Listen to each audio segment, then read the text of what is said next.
마르다가 예수께 여짜오되 주께서 여기 계셨더라면 내 오라버니가 죽지 아니하였겠나이다.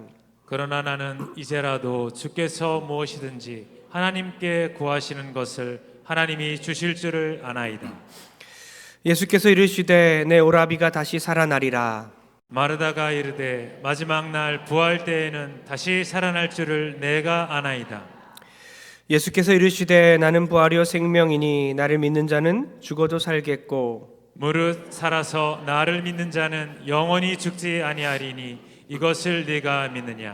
다 같이 이르되 주여 그러하외다. 주는 그리스도시요 세상에 오시는 하나님의 아들이신 줄 내가 믿나이다. 아멘.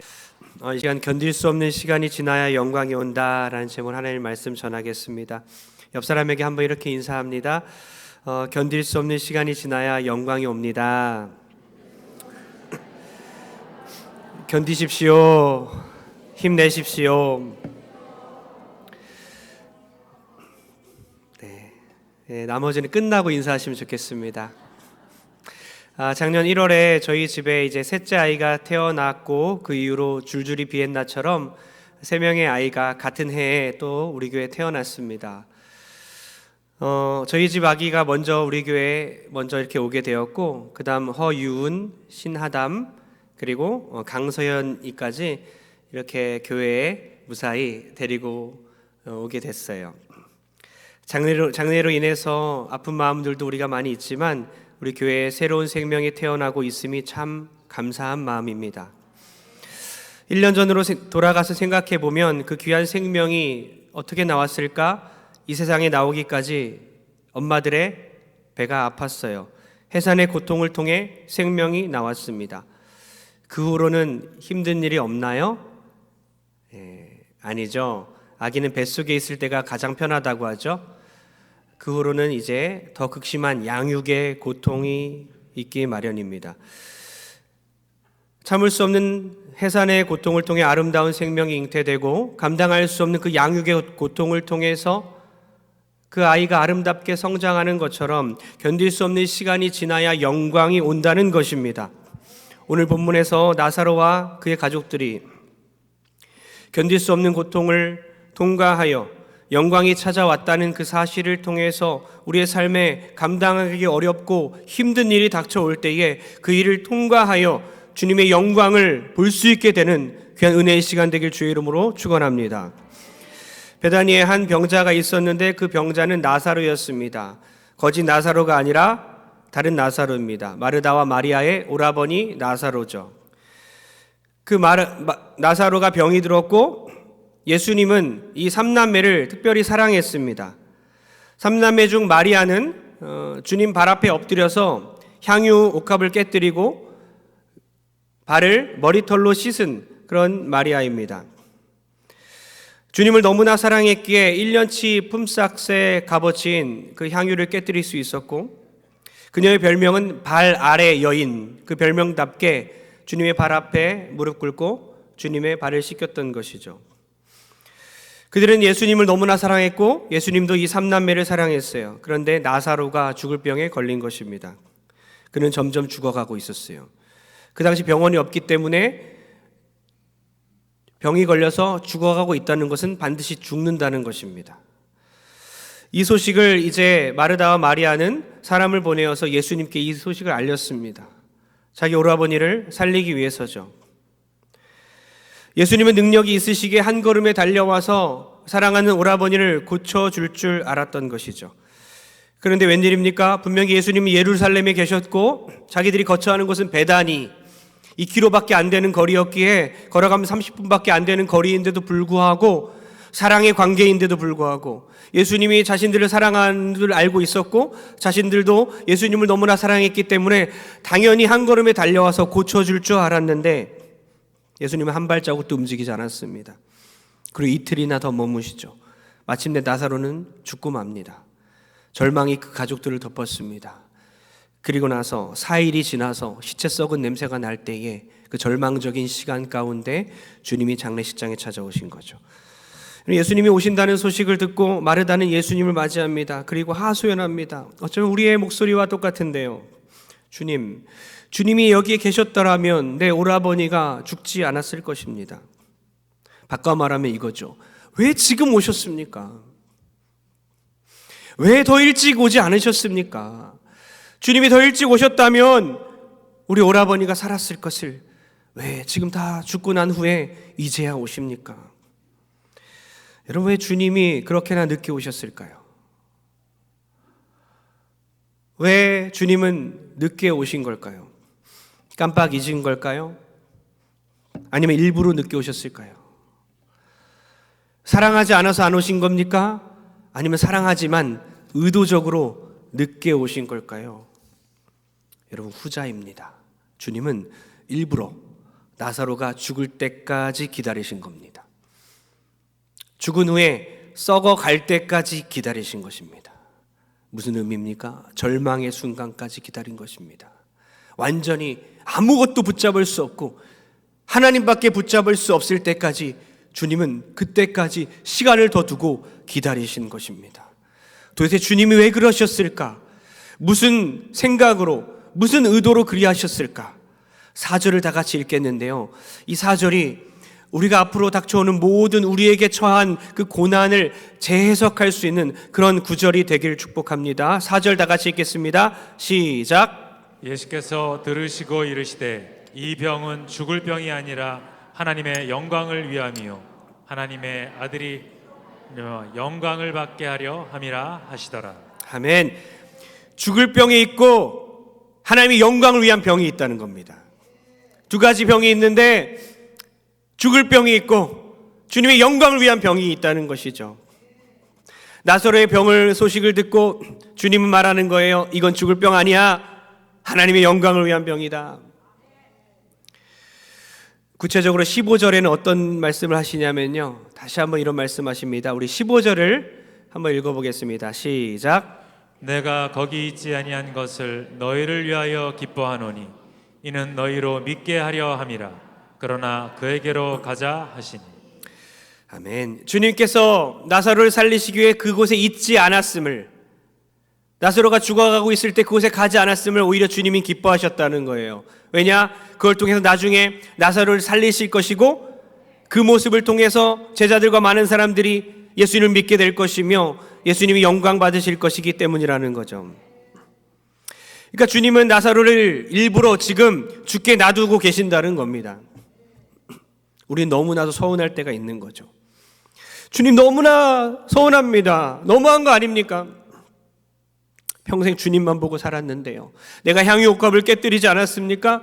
내 모든 소유를 주님께 아까워하지 않고 내가 주님께 가서 섬겼잖아요. 내 모든 시간들을 하나님께 드렸잖아요. 얼마나 많이 기도했습니까? 얼마나 많이 교회에 왔습니까? 그런데 주님, 나에게 이러시면 안 되죠. 저도 금요일 새벽에 주님께 하소연했어요. 하나님, 안 됩니다. 안 됩니다. 그분을 살려야 합니다. 좀 데려가시면 안 됩니다. 3명이 스쳐 지나갔는데요. 먼저 지난주에 제가 이제 죽어가고 있는, 이제 임종 기도를 하러 이제 며칠 안 남았다 하여 기도하러 우리 중직자 그 가정의 따님인데 50대 중반이셨어요. 소아 당뇨로만 합병증 가운데 눈이 멀게 되었고, 제가 봤을 때는 눈은 크게 뜬 상태에서 눈은 안 보였고 귀만 들렸고요. 목에 호수를 꽂고 그렇게 죽음을 기다리고 있을 때에 뼈짝 마른 그 몸을 또 손을 붙잡고 아빠와 함께, 그분의 아버지와 함께 저와 간절히 기도했어요. 그분의 얼굴이 막 스쳐 지나갔어요. 하나님, 살려주세요. 하나님, 이러시면 안 되는 거 아닙니까? 그리고 우리 교회 암투병 가운데 있는 분, 그분의 가족들이 또 생각나고, 하나님 살려주세요. 그분이 주님을 사랑하는 그 마음 아시잖아요. 주님도 그 가정을 사랑하시잖아요. 살려주세요, 주님. 또 한 분이 생각났습니다. 하나님, 그 자녀는 살려줘야 하는 거 아닙니까? 그 자녀를 위해 기도하는 부모님이 계시잖아요. 평생 주님만 사랑했던 그 엄마의 절박한 기도를 들으시지 않으십니까? 그렇게 기도하다가 주님의 영광을 위해서 이 사건이 있다는 그런 마음이 들었어요. 주님, 그래도 안 됩니다. 살려주시고 영광을 보게 하시지. 나사로처럼 히스기야처럼 생명 연장시켜 주시고 하나님의 영광을 나타내 주시지 왜 죽음을 통해 영광을 보여주시면 안 됩니다. 다 아니까 받아들여지지가 않는 거예요. 하나님이 전능하신 분임을 내가 알기 때문에, 그분이 어떤 분임을 저는 너무나 명확하게 알고 있기 때문에 더 현실이 받아들여지지 않는 거예요. 손 하나 까딱하면 주님이 살릴 수 있고 기적의 하나님임을 너무나 알고 있기 때문에 왜 그러시지 않으십니까? 하나님한테 때를 쓰는 거죠. 그러다 문득 이런 생각이 드는 거예요.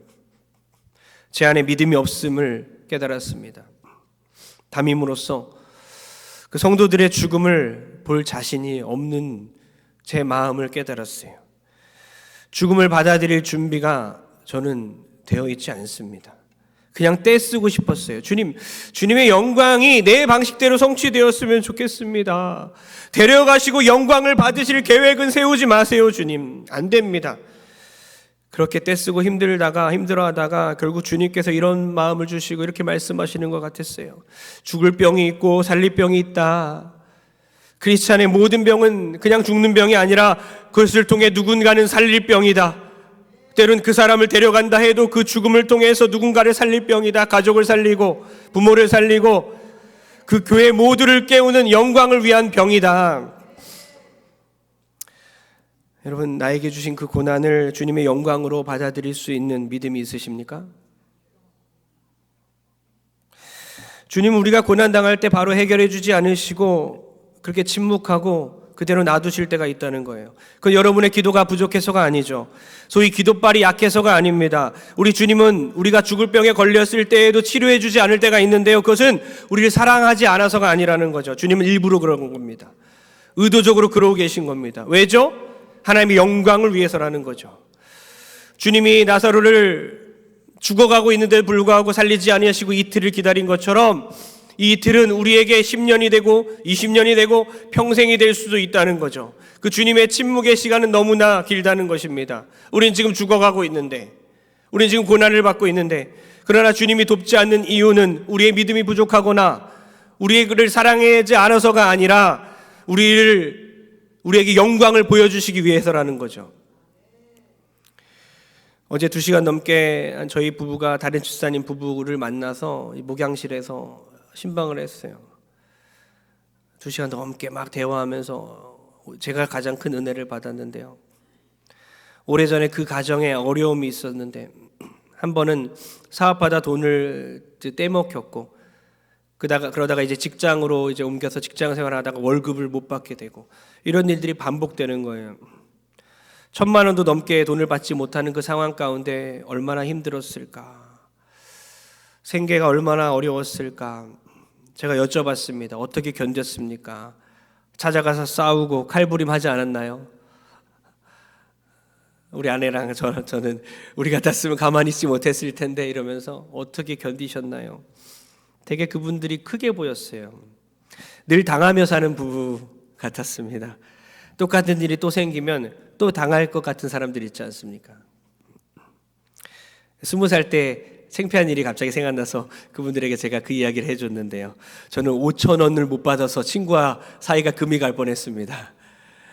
5,000원을 안 갚더라고요. 10,000원을 빌렸는데 5,000원만 주길래 그 5,000원이 아까워서가 아니라 관계 아닙니까? 돈 때문이 아니라 왜 그거를 안 주는 그 마음과 나를 향한 그 마음들이 생각나니까 참 서운하고 그러더라고요. 근데 그 지금 5,000원이 아니잖아요. 아는 지인으로부터 사기를 당하고 힘든 일을 겪었는데 그것을 이겨내는 그 모습이 참 대단해 보였어요. 대화하면서 깨닫게 됩니다. 하나님의 은혜였더라고요. 그러한 어려움을 겪은 후에 지금은 더 좋은 안정된 직장에서 인정도 받고 14명 정도를 이렇게 리드하는 리더가 되어 있더라고요. 요셉이 생각났습니다. 요셉이 차가운 그 감옥을 거쳐서 총리가 됐던 것처럼 그 집사님도 억울한 일을 견뎌냈기에 그 부부가 지금의 자리까지 온 것이죠. 그래서 저는 그 사건을 생각하면서 이런 생각이 들더라고요. 우리의 인생은 징검다리를 거쳐서 천국으로 가는 것인데 점프해서 갈 수 없다는 거예요. 돌을 하나하나 다 밟아야만 천국에 갈 수 있는데 그 돌들은 때로는 걸림돌이 되고 때로는 디딤돌도 있다는 거예요. 어떤 돌은 밟고 쉽게 지나갈 수 있지만 어떤 돌은 밟으면 피가 나고 아프고 또 빠진다는 거죠. 그러나 그 고난과 그 기쁨의 시간도 다 밟아 나가야 결국에는 하나님 앞에 우리가 갈 줄 믿습니다. 고난을 밟고 지나가야 영광에 이를 수 있습니다. 고난을 견뎌내야 영광에 이를 수 있습니다. 성경 다음으로 많이 읽힌 그 신라권을 기록한 그 작품을 쓴 존 밀턴도 52세에 실명했고 15년이 지난 67세에 천신만고 끝에 그 작품을 완성했어요. 동화 작가 안데르센도 알코올 중독자인 아버지로부터 학대를 받으며 자랐지만 그 고난 속에서 희망을 잃지 않고 성냥팔이 소녀라는 작품을 지었고요. 학창 시절에 못생겼다고 놀림을 받았지만 미오노리 새끼라는 명작을 남겼다는 것이죠. 훗날 그는 이렇게 말합니다. 아버지의 학대와 당신의 자기의 고난이 축복의 길로 가는 통로였다고 말한다는 거죠. 견딜 수 없는 고통, 감당할 수 없는 고난, 극복할 수 없는 그 죽음을 지나서 영광에 이를 줄 믿습니다. 그러므로 주님을 믿으십시오. 견뎌내십시오. 나의 고난이, 나의 죽음이 주님께 이를 수 있는 영광이 될 것이라는 것을 생각해 보십시오. 견디세요. 견디세요. 주님이 계시잖아요. 힘을 내십시오. 힘을 내십시오. 주님이 붙들고 계시잖아요. 주님이 통과하라 하십니다. 주님이 견뎌내라 하십니다. 주님이 이겨내라 하십니다. 죽어가고 있는 우리는 죽을 병이 아니라 하십니다. 하나님의 영광을 위한 병이라고 하십니다. 여러분 이렇게 기도하십시오. 나의 고난이 주님께 영광이 되기 원합니다. 나의 죽음이 주님께 영광이 되기 원합니다. 주께서 우리를 살려내시고 영광을 보게 하실 것입니다. 그러나 내가 죽더라도 주의 영광을 보게 될 줄 믿습니다. 주님은 나사로가 병들었음에 불구하고 이틀이나 기다렸다고 했어요. 무엇을 의미한다고요? 주님 우리가 힘이 빠질 때까지 기다리는 거예요. 아무것도 할 수 없어서 주님만을 100% 온전히 신뢰하고 붙들게 만들기 위해서 주님은 기다리고 계십니다. 그러니 완전히 포기하십시오. 손을 드십시오. 주님을 온전히 붙드는 여러분 되길 주의 이름으로 축원합니다. 우리 하나 더 생각할 것은 미래를 다 아시는 주님께서 마냥 웃으셨을까요? 아무 감정이 없으셨을까요? 주님은 죽은 나사로 그 장례식장에 찾아와서 나사로의 그 동생들을 보면서 그 가족들을 보면서 괜찮다고만 하실까요? 참 아이러니컬한 장면이 나와요. 예수님 분명히 나사로를 만드셨잖아요. 우리 이 세상을 만드셨고 나사로를 지금 죽은 나사로를 살리실 계획을 갖고 계시고 부활시키실 거예요. 그런데 예수님이 감정 조절을 못하는 것이 참 이해가 안 가는 장면입니다. 35절과 36절을 다 같이 읽겠습니다. 35절 36절 시작. 예수께서 눈물을 흘리시더라. 36절도 읽겠습니다. 시작. 이에 이르시되 생명이니 나를 믿는 자는 죽어도 살겠고. 예, 그게 아니죠. 제가 읽겠습니다. 35절 36절 예수께서 눈물을 흘리시더라. 이에 유대인들이 말하되 보라 그를 얼마나 사랑하셨는가 하며, 예수님께서 너무나 사랑하기 때문에 나사로가 죽었고 그 동생들이 울고 있는 마리아와 마르다를 보면서 눈물을 흘리시는 이 장면을 성경을 통해 우리가 볼 수 있는데요. 참 이해가 안 가는 것은 알면서 울 수 있을까? 잠시 후에 행할 일을 주님이 알고 계시고 주님이 계획 세우셨고 주님이 그것을 행하실 것인데 왜 우시지? 생각해 보십시오. 우리는 성경을 너무나 많이 알면 알수록, 신앙생활을 많이 하면 할수록, 교회에 오래오래 다니면 다닐수록 너무나 냉정하다는 거죠. 목회자인 제가 늘 이 함정에 빠져 있어요. 천국에 대한 소망이 확실하다고 괜찮아, 곧 끝나, 그 정도쯤이야, 천국 가면 되지, 다 괜찮다고 말하는 거예요. 성경으로 말하고 딱딱하게 말하고 우리는 너무나 냉정합니다. 그러나 오히려 창조주께서 울고 계신 거예요. 너무나 슬퍼하십니다. 다 알면서 너무나 사랑하는 사람들의 그 고통 앞에서 우시고 있다는 이 사실이 우리에게 위로가 될 줄 믿습니다. 이와 같이 성령도 우리의 연약함을 도우시나니 우리는 마땅히 기도할 바를 알지 못하나 오직 성령이 말할 수 없는 탄식으로 우리를 위하여 간구하시느니라. 우리 하나님은 우리를 위하여 탄식하시는 거예요. 주님은 우리를 향한 계획이 있지만 모든 것을 다 아시지만 우리를 위해 눈물로 간구하십니다. 우리를 너무나도 사랑하세요. 고통을 겪고 있는 우리의 슬픔에 동참하십니다. 그러니 힘을 내십시오. 주님이 우리의 슬픔을 아시니 견뎌내십시오. 힘내라, 견뎌내라, 그렇게 주님은 말씀하십니다. 생각건대 현재의 고난은 장차 나타날 영광과 좋게 비교할 수 없도다. 지금의 이 모든 고난을 감내하여 이겨내어 장차 나타날 그 영광을 보고 기뻐하는 우리 모든 성도 되길 주의 이름으로 축원합니다. 25절과 26절 읽고 결론 내리겠습니다. 다 같이 시작. 예수께서 이르시되 나는 부활이요 생명이니 나를 믿는 자는 죽어도 살겠고 무릇 살아서 나를 믿는 자는 영원히 죽지 아니하리니 이것을 네가 믿느냐. 아멘. 주님은 부활이고 생명이십니다. 주님 믿는 자는 죽어도 살겠고 무릇 살아서 주님을 믿는 우리는 지금부터 영원히 죽지 않을 줄 믿습니다. 우리 죽어도 사는 겁니다. 주님 품에서 영원히 살아낼 줄 믿습니다. 부활은 이미 시작되었고 우리 부활한 이 부활주일, 부활을 기념하는 이 부활주일에 주님 부활이 나의 부활이 되어서 오늘만이 부활주일이 아니라 매일매일의 삶 가운데 부활절을 기념하며 부활절을 지키며 그날이 부활절로 살아내는 저 여러분 되길 주의 이름으로 축원합니다. 에스겔 골짜기 환상처럼 완전히 말라 비틀어진 그 물기가 전혀 없는 그 뼈들이 서로 연락되어서 완전히 군대가 된 것처럼 엘샤다이 전능하신 하나님께서 우리의 영혼을 살려 주옵소서. 우리의 육체를 구원하여 주옵소서. 우리의 가정을 회복시켜 주옵소서. 주께서 부활의 주님께서 우리에게 부활의 기쁨을 주실 줄 믿습니다. 할렐루야. 그 하나님을 믿고 평생 동안 부활의 기쁨으로 살아내는 저 여러분 되길 주의 이름으로 축원합니다.